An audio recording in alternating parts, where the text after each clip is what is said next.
Welcome back, Moon Knight fans. Playing a little catch up, episode 2 and 3. Yeah. Yeah. So let's just jump right on in. Yeah. The second episode, kind of catching up to date. We had a little bit more Moon Knight this time, the actual suit, and Yeah, we got to see multiple versions of the suit too. yeah, the Mr. Knight version, of course, kind of the later iteration of one of the runs in the series later on in the 2000s. Was it divided the way they did it in this episode with Stephen Grant? Yes. It was. Okay. So Stephen Grant is Mr. Knight, basically, as they're saying. That's his personality. And then Marc Spector, of course, is the original kind of iteration of Moon Knight. So kind of cool, like kind of neat. It was, the way they did it. Like once I saw it, because you've seen the pictures beforehand, the promo pictures, and I was like, okay, that's kind of cool looking.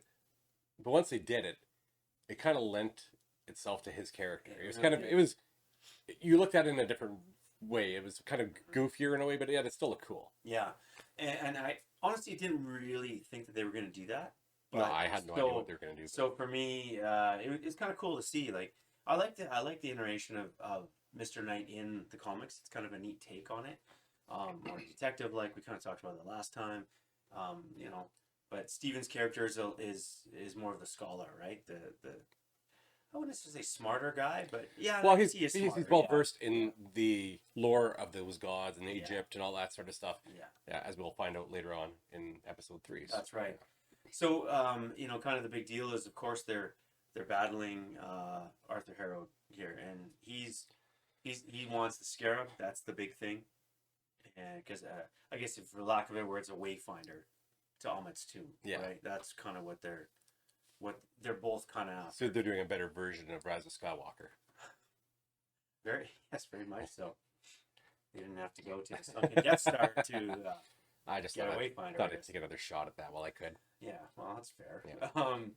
But yeah, no, we have you've got the scarab battle, and kind of in right in the streets too, right? And obviously, Arthur Harrow has followers everywhere. Kind of like, it seemed like he was in a mini village, right, of his followers who he's helped out. Yeah, it seemed like everybody there was part of his, like, for lack of a better word, I guess, clan or Gang, yeah. well, or it's almost like a cult. It's a Cult. cult following, It's yeah. basically a cult. Yeah. Yeah.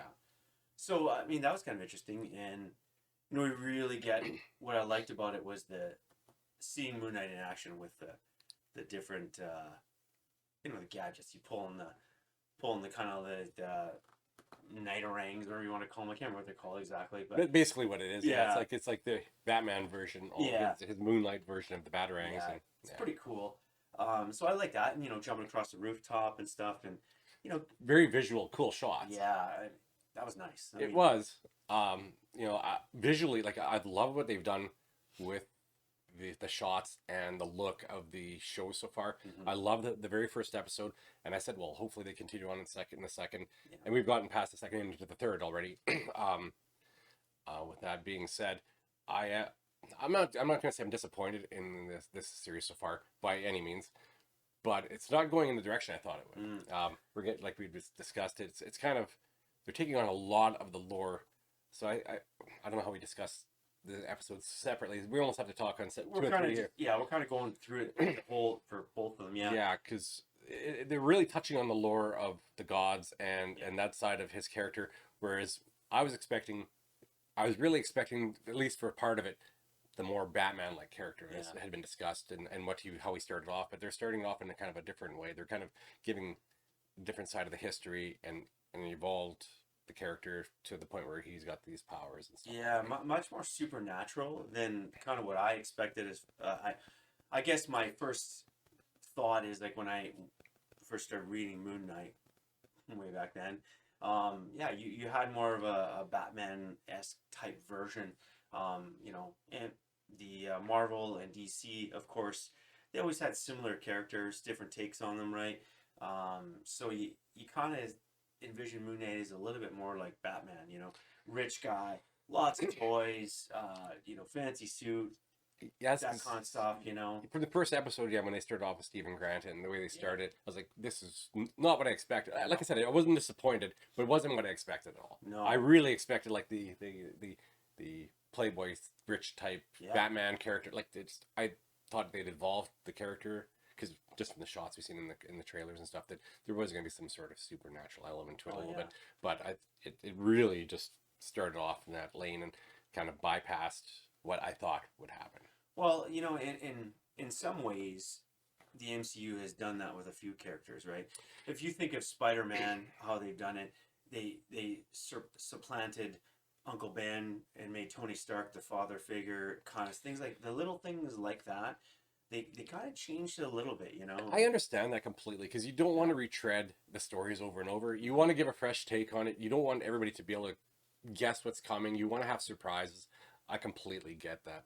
I was actually just for once though, like in with this character, just because I didn't know anything about the character whatsoever other than what you and some others had described to me, and I was loving the fact that we'd get more of a Batman type character in the MCU.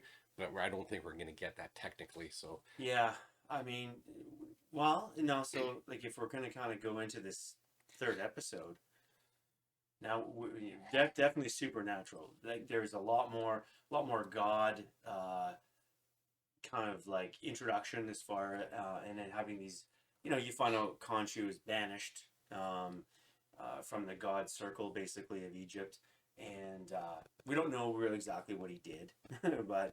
I'm pretty sure we'll kind of find out. Yeah, I'm sure that'll be explained because they're really alluding to a lot of stuff there. Yeah, and you know, in a sense, it was kind of neat to see that the gods and having them talk and have that court, right? That in the Pyramid of Giza, that was kind of neat touch.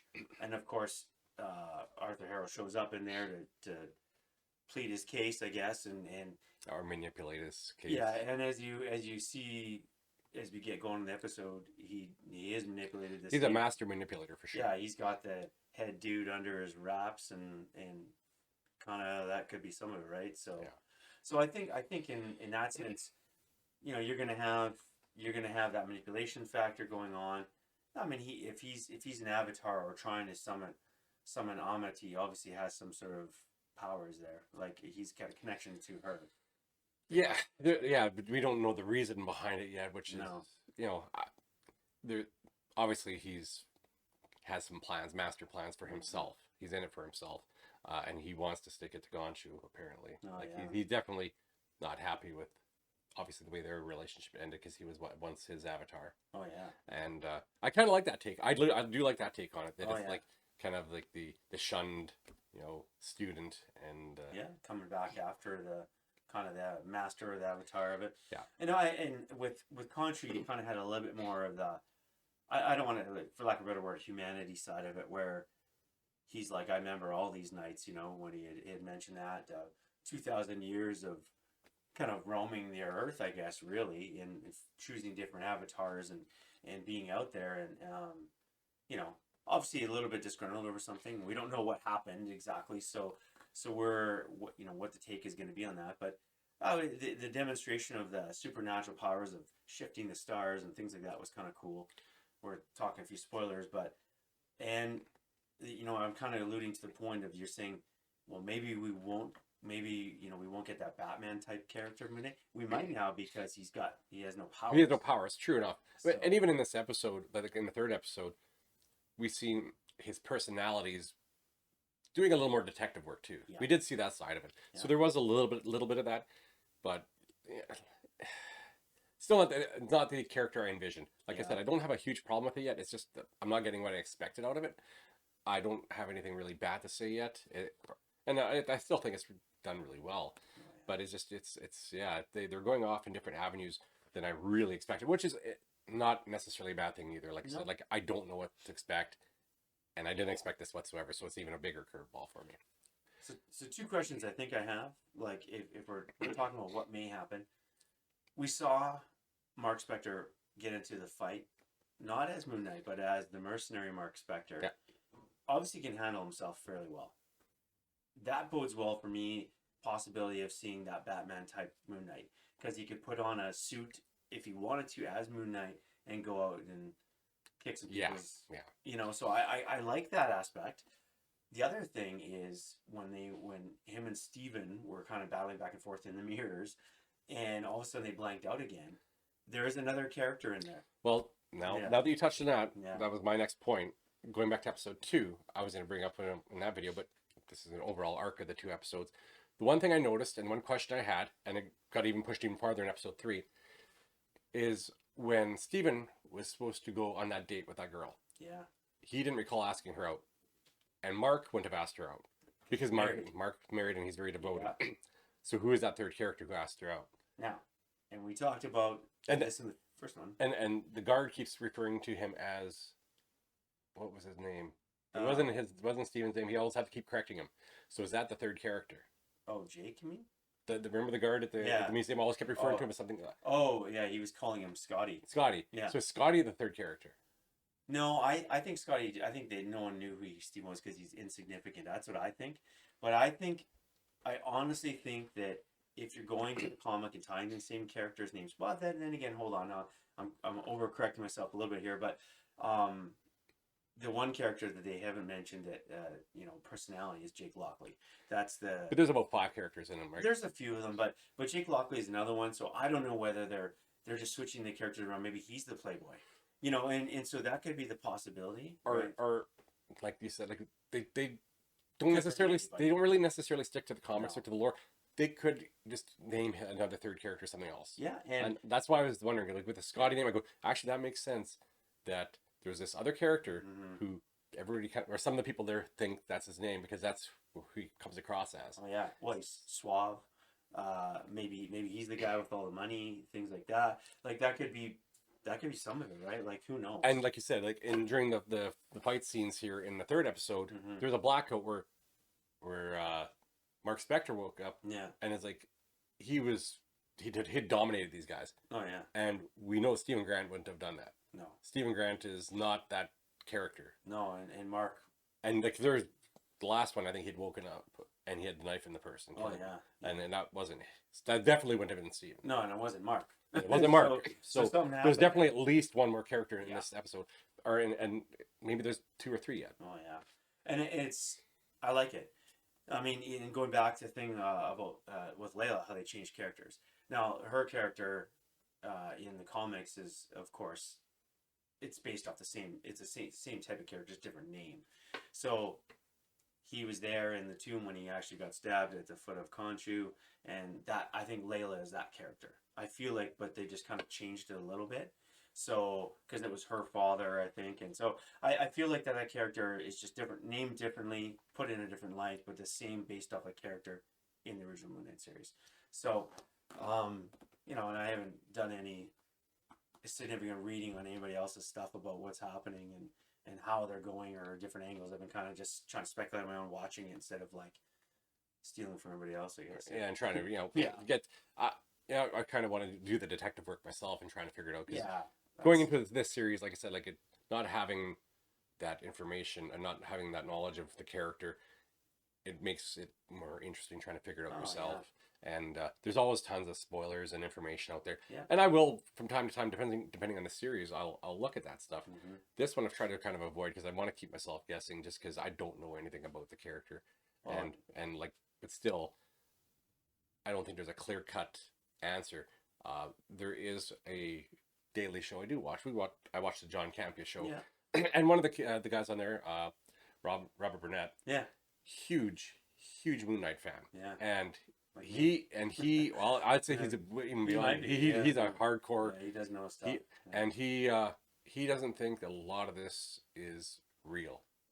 I think he thinks a lot of this is going to play out where it's all completely in his head, and there's a lot of stuff that just.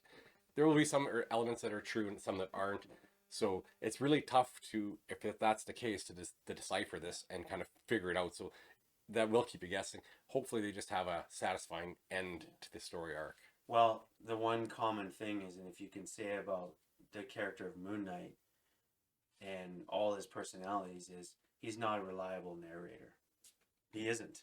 So, I mean, he has been in the comics. That's what he's been like.